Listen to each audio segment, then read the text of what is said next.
কেমন আছেন? একটা খুব ইম্পর্ট্যান্ট কথা বলতে এসেছি। হয়তো আপনারা অনেকেই বাসে ওঠেন বা রেগুলার ওয়াইজে অফিস টফিসে যান বা কোনো কাজে বাসে ওঠেন। আমিও নর্মালি বাসে উঠি না, কিন্তু এই কালকে আমি একটু দরকারে বেরিয়েছিলাম। বাসে করে সামনে অটোগুলো অনেকক্ষণ অটোর জন্য দাঁড়ালাম, তো অটো পেলাম না, বাসে উঠেছি। বাসে বসেছি। এবার বাস তো চলছে, ঠিক আছে। প্রথম স্টপেজ, দ্বিতীয় স্টপেজ, তৃতীয় স্টপেজে একটা প্রেগনেন্ট মহিলা সে উঠল বাসে। এবার যেখানে লেডিস সিট, জেন্টস সিট সবই ভর্তি, আমি তো বাসে দাঁড়িয়ে আছি, বসতে সুযোগ পাইনি। এইবার ওই মহিলাটা প্রেগনেন্ট, বাসের সবাই মোটামুটি মানে মহিলাটা প্রেগনেন্ট, সেটা দেখলে বোঝা যাচ্ছে যে সে প্রেগনেন্ট, মানে অন্তত 7 মাস তো হবেই।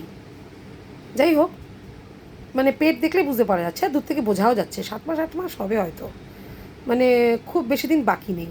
তা মহিলাটা উঠেছে বাসে, একটা লোকও তাকে দেখে সিট ছাড়লো না, জানেন?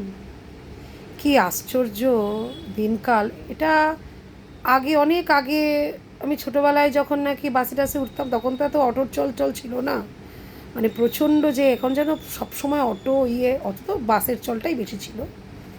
তো তখন দেখতাম যে কেউ না কেউ উঠে যেত অন্তত একটা দুটো স্টপেজ পরে, বা মোট কথা উঠে যেত। কিন্তু এখন যা বর্তমান যা যুগ পড়েছে, যা দিনকাল, একটা লোকও উঠলো না, ওই মহিলাকে প্রেগনেন্ট দেখেও উঠলো না। তাদের মনে মানসিকতা, আমি শুধু ভাবছি তাদের ঘরেও তো মা, বোন, হ্যাঁ, সব রয়েছে। তারাও তো কখনো কখনো প্রেগনেন্ট হয়েছে, বোন আছে, বউ আছে, বৌদি আছে, মোট কথা আত্মীয় স্বজন তো আছে যাদের মা বোন রয়েছে ঘরে। তো নারী ছাড়া তো আর কোনো সংসার সম্পূর্ণ হয় না। তো তাদের ঘরেও তো মা বোন আছে, তারাও তো কখনো না কখনো প্রেগনেন্ট হয়েছে, সেটা তারা দেখেছে। তাদের তো উচিত যে আরেকটা মেয়ের কষ্ট এটা চিন্তা করে অন্তত কিছুক্ষণের জন্য, নাই বা বসলাম কিছুক্ষণ, কী আছে, কিন্তু ওই মহিলা যদি বাই চান্স বাসে যদি হুমড়ি খেয়ে পড়ে যায়, তাহলে মহিলাটার কী অবস্থাটা হবে?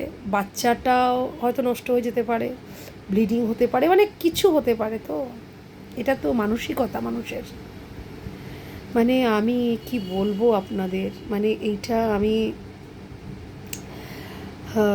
দেখে এত খারাপ লাগছিল। তো আমার সামনের সিটে একটা লোক বসেছিল, দুজন বসেছিল, জানলার দিকে একজন আর সামনে একজন।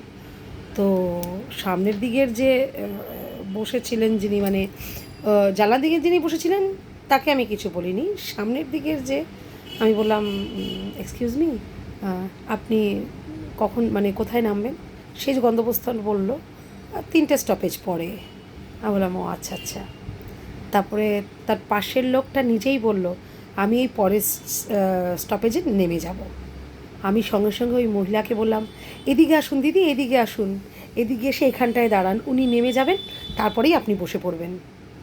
আমি কিন্তু ওদের সামনে বসেছিলাম, ওই যে লোকটা আর ওই ওই যে সামনে যে লোকটার বললো নেমে যাব, তার সামনে। আমি কিন্তু ইচ্ছা করলেই পরের স্টপেজে আমি বসে পড়তে পারতাম, কিন্তু এটা মানবিকতা।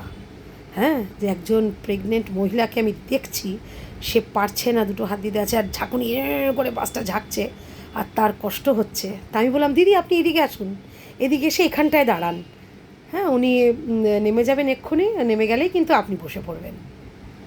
তো উনি এসে আমার সামনে দাঁড়ালেন, আমি সাইডকে উনাকে 2 হাত দিয়ে, মানে উনাকে আমার মানে সামনে দাঁড় করিয়ে রেখেছি, ঠিক এরকম সামনে দাঁড় করিয়ে আমি 2টো হাত দিয়ে 2টো যে সিট, সে 2টো সিটের 2টো হ্যান্ডেল ধরেছি, যাতে যেমন নাকি মা বাচ্চাকে বুকের কাছে রেখে দিয়ে চলে সেরকম। যদিও মহিলাটা একটু রোগা রোগা, আমি তো একটু স্বাস্থ্য ভালো, মোটা সোটা, সুতরাং আমার অসুবিধে হবে, আমাকে কেউ এভাবে করতে পারবে না, কিন্তু ওই মহিলাটা রোগার জন্য উনি সহজেই সামনে দাঁড়িয়ে গেছেন, অসুবিধা নেই, পেটটা বড়।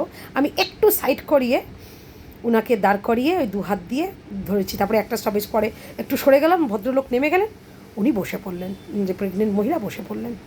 তারপরে আমি শান্তি পেলাম যে না,